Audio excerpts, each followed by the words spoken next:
Welcome back, all you kings, queens, and in-betweens, to another special episode of the podcast. And this is going to be a little bit of a somber episode, but also celebratory, because in this episode, we're going to be talking about the passing of Akira Toriyama. Yeah, it's definitely not the fun, exciting news that you're used to here on this podcast, but it is important to anyone who considers himself a weeb, has had any kind of anime or weeb culture in their life, or for the most part, almost every person who's watched Toonami at any given point. It's a huge loss for the anime community, a huge loss for the industry, and for many people, a huge loss from their childhoods. Dragon Ball Z was one of the gateway anime for me, and watching it when I got home from school when I was, a teenager, preteen, was really the thing that made me into the anime fan that I am today. Mm-hmm. So hearing of his passing when he's still got a work that's still going, because he's still heavily involved in Dragon Ball Super. Yeah, and he was working on Daima, the next one coming out, and he was really involved with that one. So I can only imagine that he's left things for people to kind of pick up and carry on his work, but he was definitely still working, getting things together for his fans, for the anime, for all the people who've just been waiting anxiously to see the next chapter in all of this. When something like this comes out, what do you think? Well, what were the first things that came through your head when you saw the headlines? I think at this point, just because of the way that the internet is as a whole, you always want to just double check it. You want to just fact check, because there are certain things that you can read and think, oh wow, that's really sad, and just kind of move on. But then when certain things hit a little bit harder, you're like, wait a second, and you just look into it immediately. And when I first read one of those articles, that's the first thing I did. I did my research, double checked, fact checked, and instantly I just had all the memories of what you just mentioned, those memories of just kind of having that be one of my first major animes that I was aware of. I had seen other animes when I got to the US as a little kid. I had seen other animes in passing, never realizing that they were animes.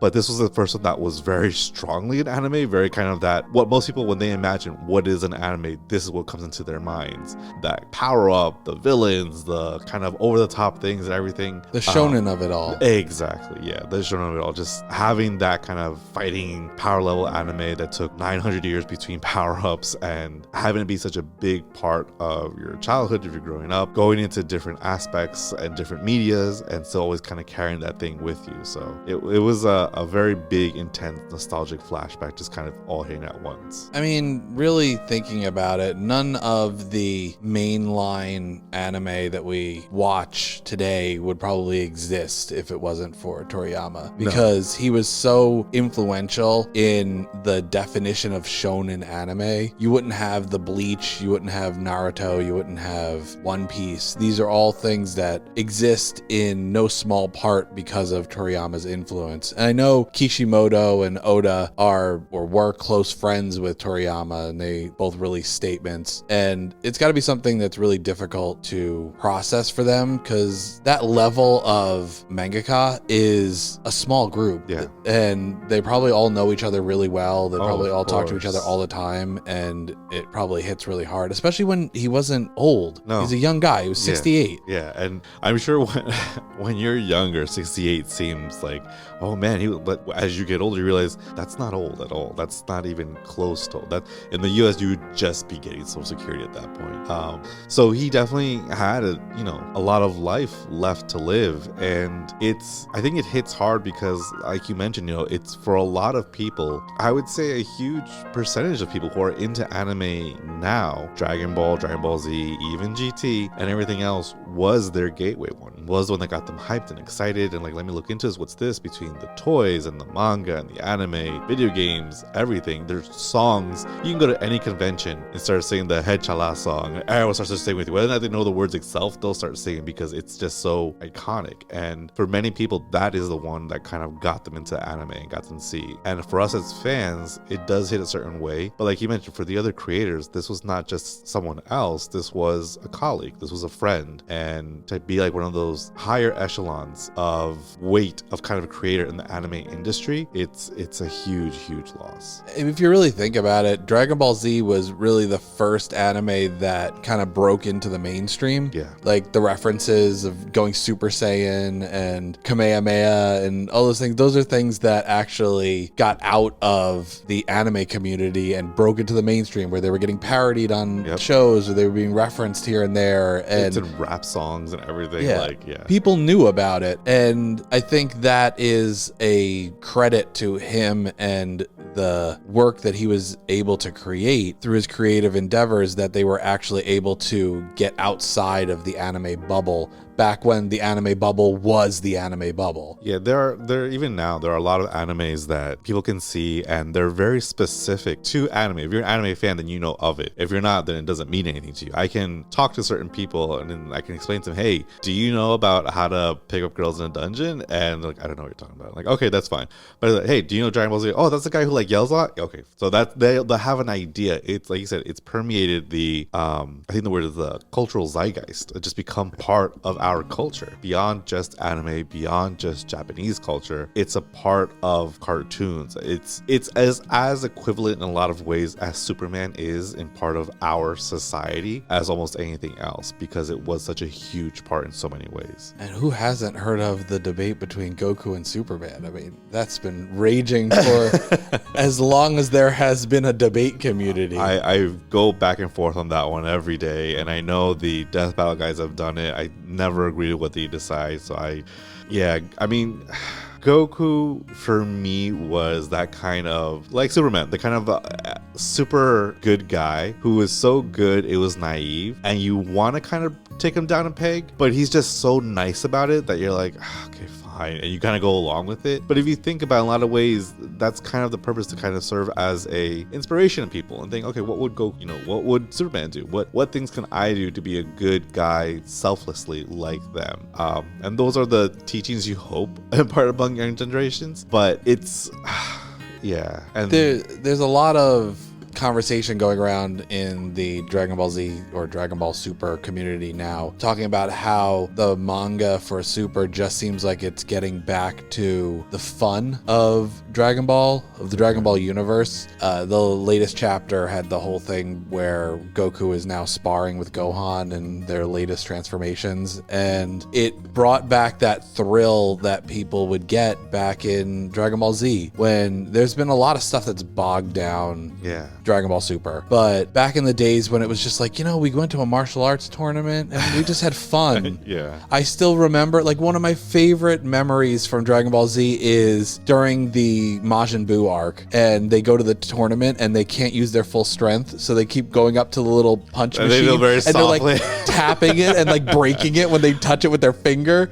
And that's one of those things that sticks out in my mind, because he was so good at creating these characters that you wanted to see succeed, and you wanted to see them partake in the thrill of the things that they enjoyed. They liked fighting, they liked martial arts, they liked challenging themselves.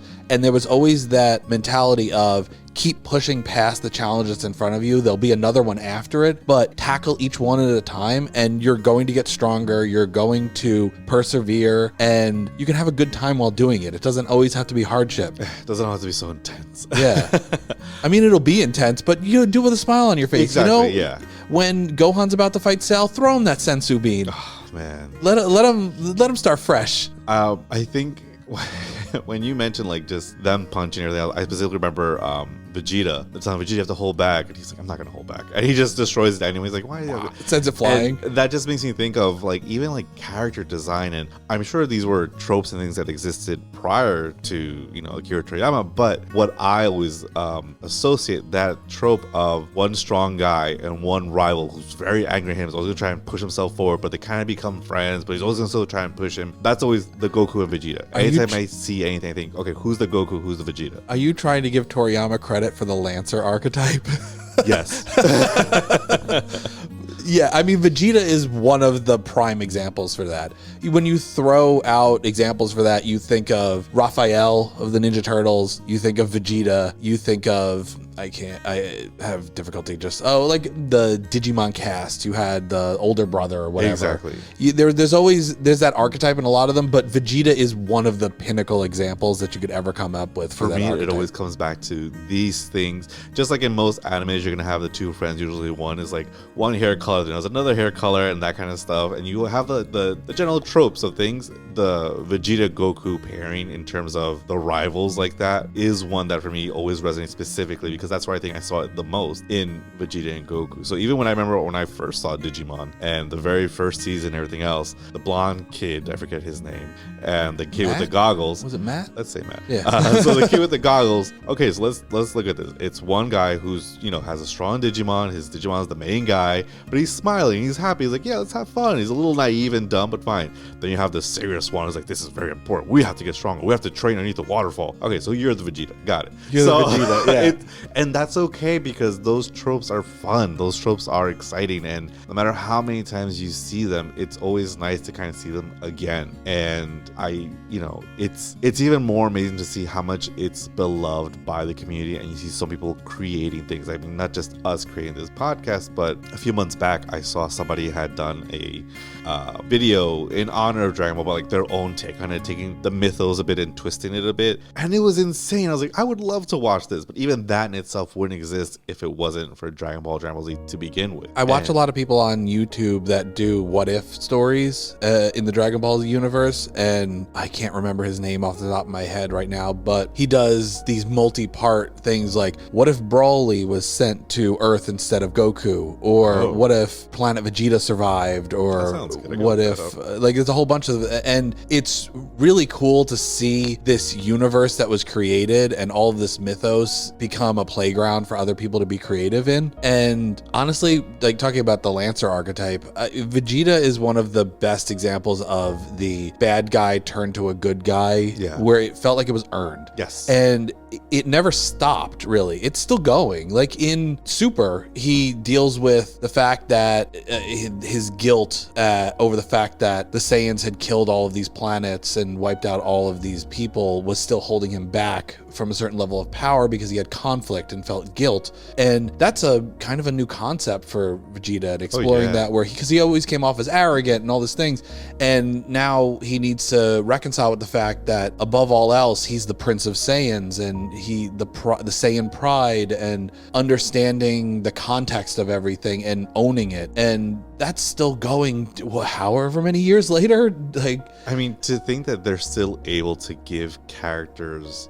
depth and still help them evolve as characters is amazing unto itself. When I watched the Super Tournament arc, and they had Tournament Power. Tournament Power, yes. They had, I think his name was it Cabbage? The young kid. Oh, yeah.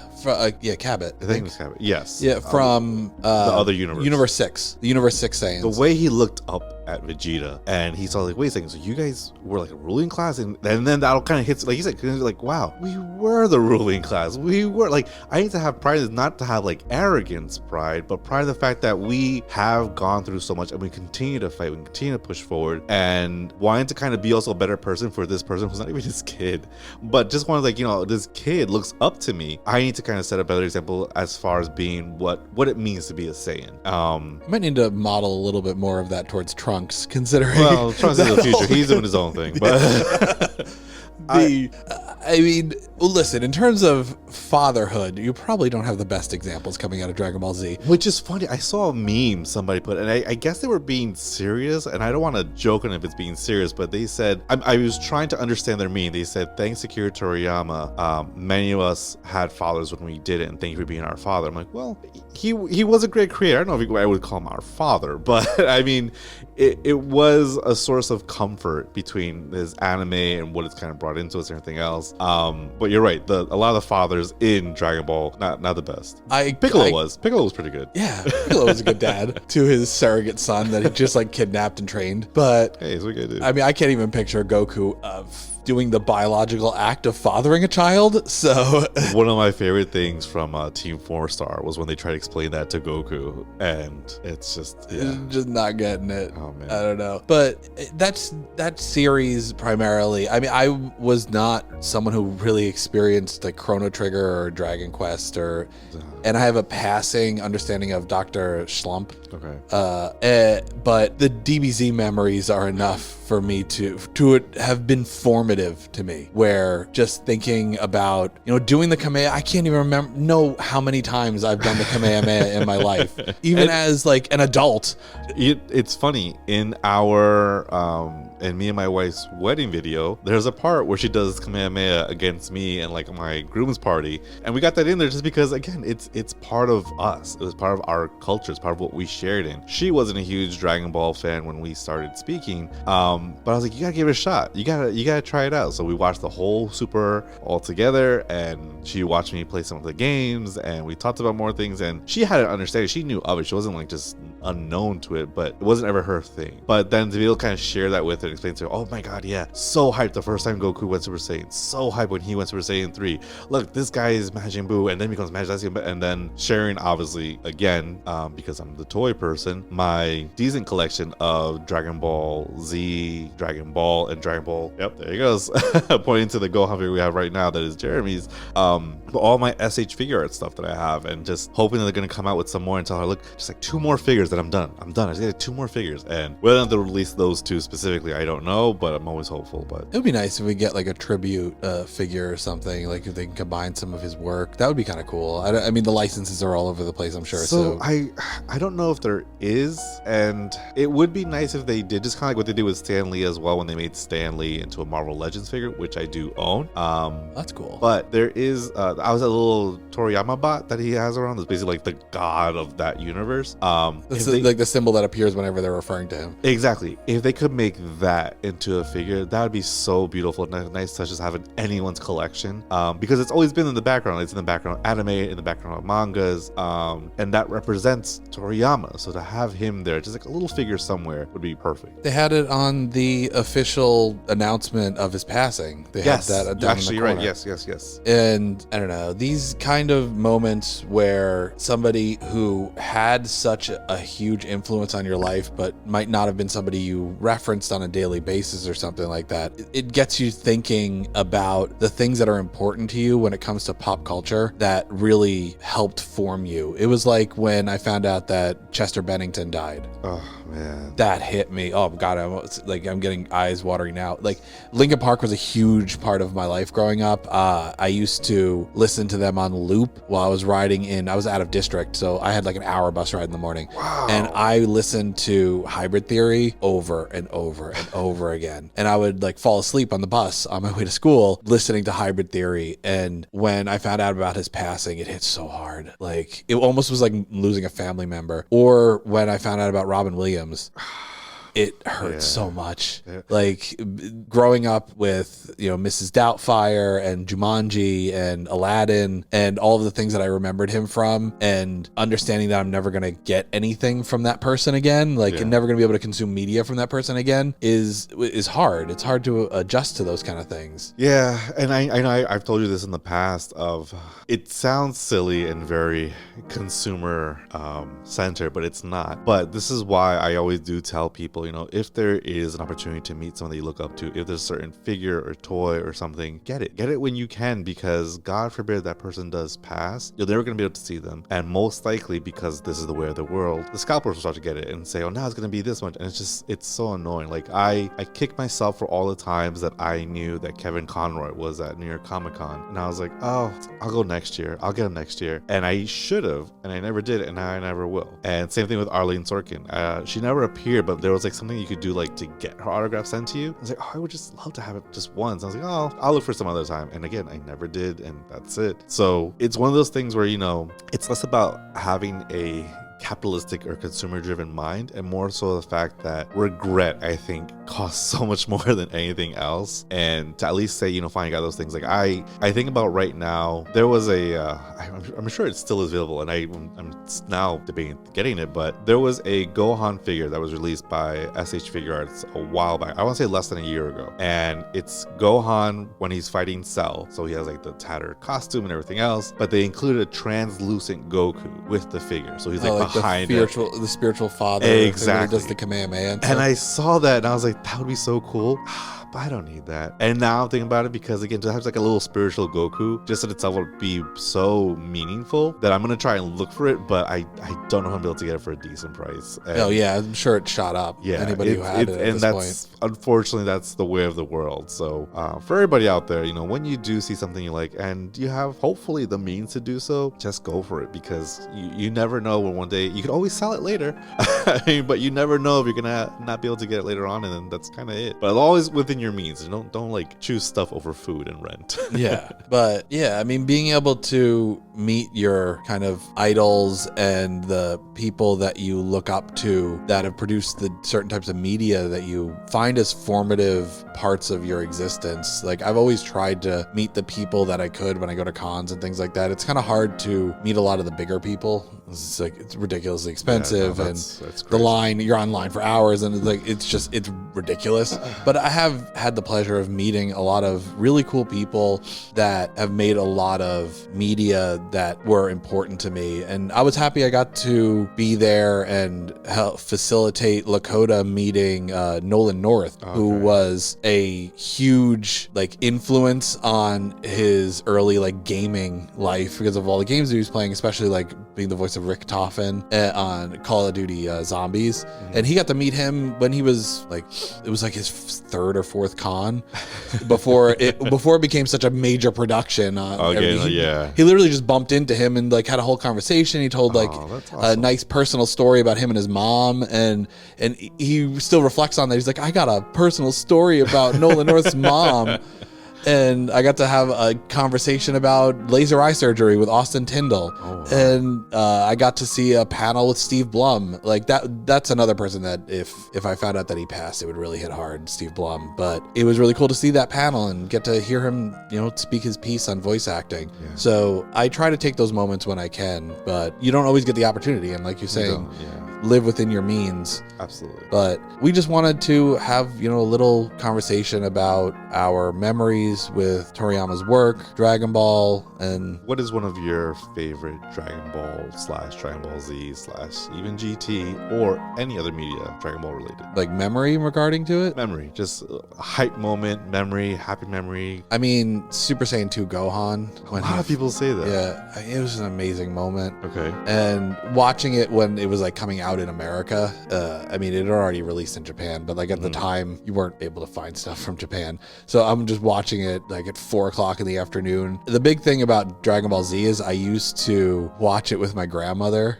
in the afternoon, and my grandmother passed. Actually, her birthday was last week, and she passed, it would have been 10 years ago as of last week. And I had a handful of things that I would do with her, and one was watching Wild Discovery on Discovery Channel, and the other thing was Dragon Ball Z. And I would come home from school, and it would be on at 4 o'clock, and we would watch it. We watched it through the whole Frieza saga. We watched it through the Cell saga, everything. She didn't know anything that was going on. But she'd watch it with me. But she would watch it with me. And then we would talk about it. She'd go, is that the father or the son? You know, it was Gohan and Goku. Yeah. So she couldn't get that straight, but she sat there and watched this thing that she didn't understand at all.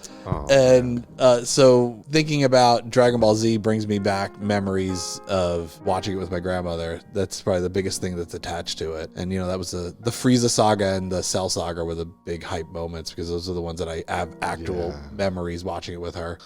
I don't have anything that deep.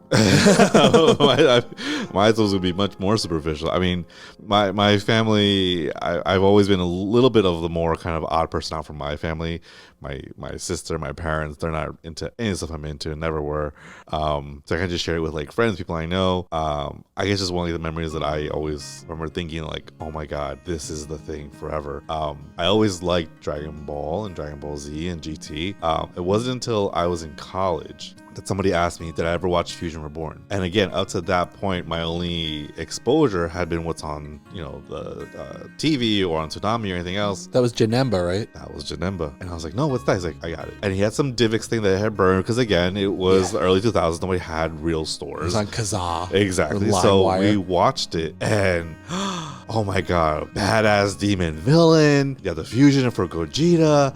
You have Vegeta being like serious, like take care, and it fades away again, and all the things. And I was just like, I had no idea this show could get even better. And since then, Gogeta was always one of my favorite characters, period. Vegeta was okay. I'm not saying he's bad, just Gogeta was the man for me. Wasn't too thrilled with how he was drawn and stuff in the Broly movie, the new Dragon Ball Z Super Broly movie. But still, Gogeta was the one that I was like, this is it. If I were to ever get a Dragon Ball related tattoo, it probably would have been Gogeta, just because that was my guy. That's cool. When it comes to memories of movies, I remember waiting with bated breath for a couple of weeks as they were advertising Tree of Might. Oh, when it was going to air on Toonami. Yes. I can vividly remember the commercials advertising it, leading up to it and making it look so cool. And then when the movie starts and they have Rock the Dragon, and I'm like, oh my God, this is a movie. And it's got the theme song in it. It's like on the level of when I went to theaters to watch the Pokemon movie, the first Pokemon movie, and I'm like, oh my God, Pokemon's in the movies. Yeah. It's one of those moments where you're just so hyped for something. Exactly. Something so personal that you've kept so intimate on your TV is now huge, and you're watching with other people who are fans. And yeah, I get that. As a little side note, the Goku Gohan figure I was talking about, originally released for $90, is going on average about 170. 170 is out of my price range. So I'll have to just admire this from afar. But yeah, so it's wonderful to kind of reminisce and talk, and I'm happy we got a chance to do that because this is definitely something I think we kind of need to separate into its own special thing without updates on animes and news, or just focus on this. And definitely, if you have a chance, definitely play the Rock the Dragon song this weekend. Pour one out for Akira Toriyama. Yeah, definitely. And continue the conversation down into the comments. We'll talk back with you about our memories. You can let us reminisce, and we'll have a nice conversation as Dragon Ball Z, Chrono Trigger. Or tell us about Dr. Schlump, you said? Yeah. All right, tell us about that. Or, tell us Dr. Schlump, or even Dragon Quest, or your own personal favorite Dragon Ball related memories. And, we'll get the debate started on Goku versus Superman again, because there's never going to be an answer. Reignite it. Yes. But like the video, if you like these little segmented specials that we do here, comment down below. Like I said, keep the conversation going. Subscribe so you don't miss anything going forward, and ring that bell so you know what's up. We'll catch you in the next one. Take care.